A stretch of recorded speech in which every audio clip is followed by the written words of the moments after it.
Taiwan पर कब्जे की चाहत में चीन की कम्युनिस्ट सरकार इतनी अंधी हो गई है कि उसे जंग से होने वाली बर्बादी का भी डर नहीं रहा।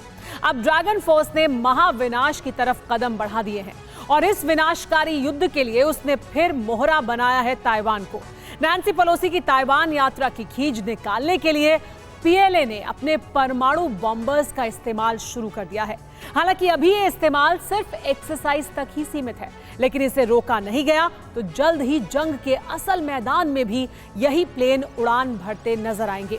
लेकिन तब क्या होंगे हालात, देखिए भविष्य का हाहाकारी ट्रेलर। 7 अगस्त 2022 साउथ चाइना सी।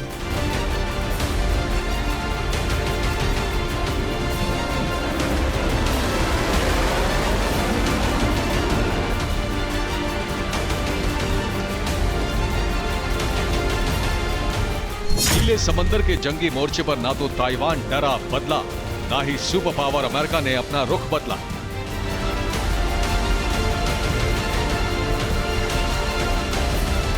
नतीजतन बौखलाहट का दौर जारी है, लेकिन इस बार चीन की तरफ से दिख रही बारूदी तैयारी बेहद हाहाकारी है।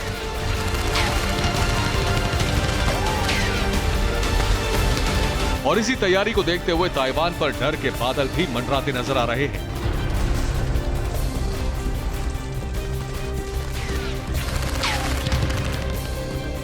ताइवान के खिलाफ चीन के वॉर प्लान का सीक्रेट खत्म हो चुका है।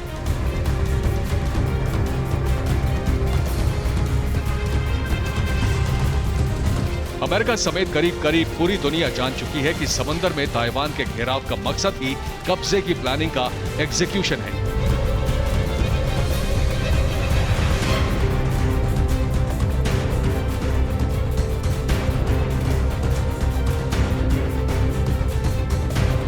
लेकिन जब तक अमेरिका का आक्रामक रुख साउथ चाइना सी में दिखेगा, चीन के इस प्लान की कामयाबी पर संशय बरकरार रहेगा।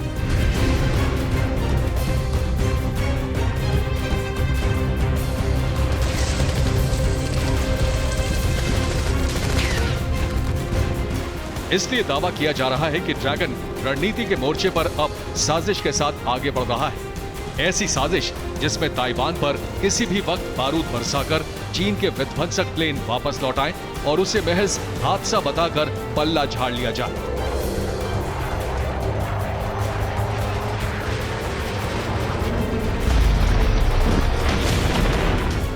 चीन की इस साजिश का सबूत है ये न्यूक्लियर बॉम्बर H-6K।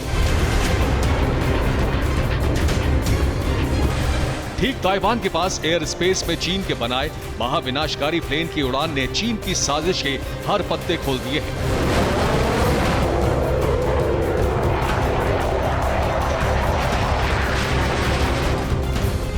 साफ हो गया है कि अब अमेरिकन संसद की स्पीकर नैन्सी पेलोसी की यात्रा पर गुस्सा जाहिर करने का अंदाज पूरी तरह बदल चुका है।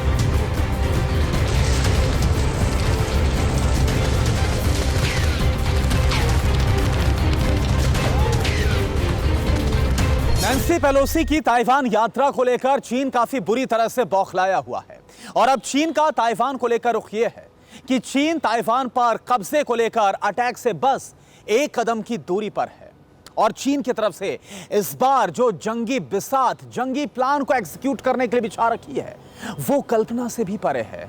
और इस बार ड्रैगन धमकियां सिर्फ जुबानी नहीं दे रहा, बल्कि हाहाकारी हथियारों को दिखाकर ड्रैगन की तरफ से धमकियां दी जा रही है।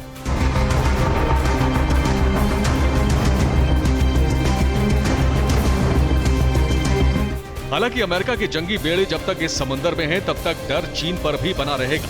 लेकिन अमेरिका कहीं भी कमजोर पड़ा तो फिर मुमकिन है कि जिस विध्वंसकारी प्लेन का इस्तेमाल चीन ने दहशत फैलाने के लिए किया है, उसका इस्तेमाल अटैक के लिए भी करे।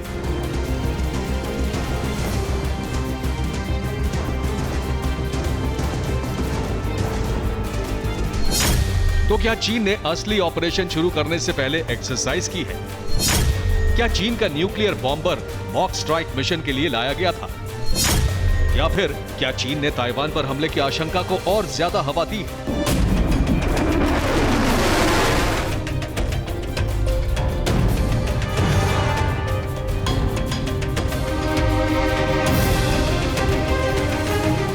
हर सवाल चीन को लेकर बन रही आशंका के दायरे में बिल्कुल सटीक है, लेकिन फिलहाल मकसद पूरी तरह साफ नहीं है, क्योंकि ताइवान पर डर और दबाव बनाने का जो शुरुआती मकसद है वो तो कामयाब है, लेकिन अमेरिका को दिया जा रहा संदेश क्या है, इसे समझना अभी बाकी है। फिर भी जो इस वक्त दिख रहा है उसे ध्यान से समझ लीजिए। समंदर में तैनाती बढ़ाकर चीन लगातार ताइवान को घेर रहा है। पीएलए संयुक्त एक्सरसाइज के बहाने व्यूह रचना कर रही है। चीन की समंदर में तैनाती पर अमेरिका ने पैनी नजर रखी है। अमेरिका से मिले सहयोग को देखते हुए ताइवान भी निडर है, लेकिन अब न्यूक्लियर बॉम्बर H-6K उड़ाकर चीन ने ताइवान को डराने की कोशिश की और अमेरिका को बताया गया कि चीन न्यूक्लियर हथियार इस्तेमाल से भी पीछे नहीं हटेगा।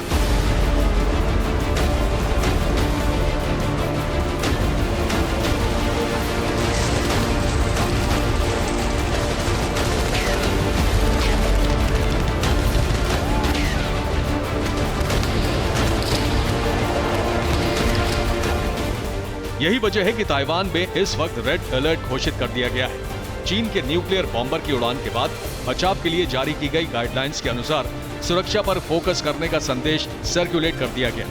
इससे एक बात साफ हो गई कि ताइवान में डर बढ़ गया है, लेकिन आशंका सही साबित होगी या नहीं, इसके पीछे के समीकरण को अमेरिकन थिंक टैंक्स के नजरिए से समझना होगा। अमेरिकन जानकार मानते हैं कि चीन अब ताइवान पर कभी कब्जा नहीं कर पाएगा। अमेरिका हर तरह के हालात में ताइवान का साथ देगा।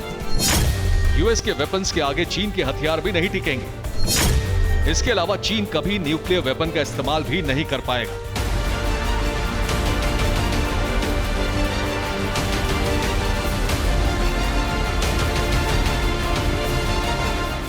और वो ऐसा इसलिए मानते हैं क्योंकि ताइवान पर अटैक करके चीन कभी भी अमेरिका से युद्ध मोल नहीं लेना चाहेगा। वहीं दूसरे मोर्चे पर कम्युनिस्ट सरकार न्यूक्लियर वेपन का इस्तेमाल करके चीन के महाविनाश की भूमिका भी तैयार नहीं करना चाहेगी। तो सवाल ये है कि फिर न्यूक्लियर बॉम्बर उड़ाकर चीन ने दिखाया क्या? जवाब है अमेरिका के मुकाबले खुद की बढ़ती ताकत। ऐसा क्यों कहा जा रहा है, इसे भी जान लीजिए। दरअसल चीन ने जिस H-6K न्यूक्लियर बॉम्बर को उड़ाया है वो जंगी मिशन पर रणनीति का प्रदर्शन है, क्योंकि ये बॉम्बर बहुत बड़ा है। इसका वजन 35 टन है। इसके विंग्स 110 फीट तक फैले हैं। इन्हीं विंग्स के नीचे चीन की CJ-10A क्रूज मिसाइल्स फिट हैं। एयर लॉन्चिंग प्लेटफॉर्म से लैस बॉम्बर न्यूक्लियर वॉरहेड वाली मिसाइल दागने में सक्षम है और इसकी हमले की क्षमता 2000 मील है, जबकि ये न्यूक्लियर बॉम्बर एक बार में खुद 1800 मील तक उड़ान भर सकता है, वो भी 650 मील प्रति घंटे की रफ्तार से।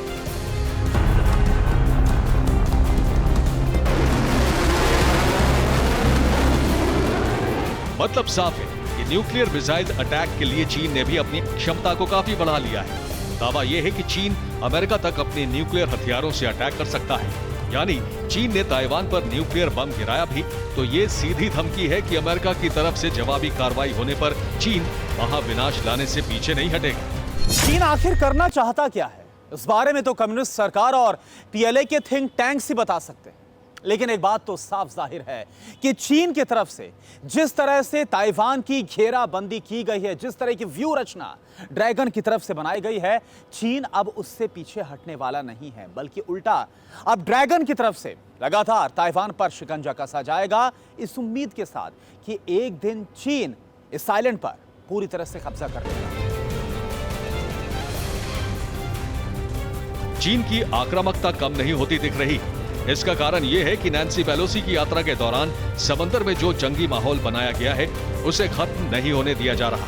चीन ने एक वॉर एक्सरसाइज खत्म भी नहीं की कि दूसरी एक्सरसाइज की तैयारी शुरू कर दी है। यानी समंदर में जिन 6 मोर्चों पर ताइवान का घेराव किया गया है, चीन वहां से नहीं हिलेगा, उल्टा न्यूक्लियर बॉम्बर उड़ाएगा, स्टेल्थ फाइटर जेट्स के जरिए हाहाकारी करतब दिखाएगा और वक्त आने पर इन्हीं से अटैक भी करेगा। Bureau report, TV9 Bharatvarsh.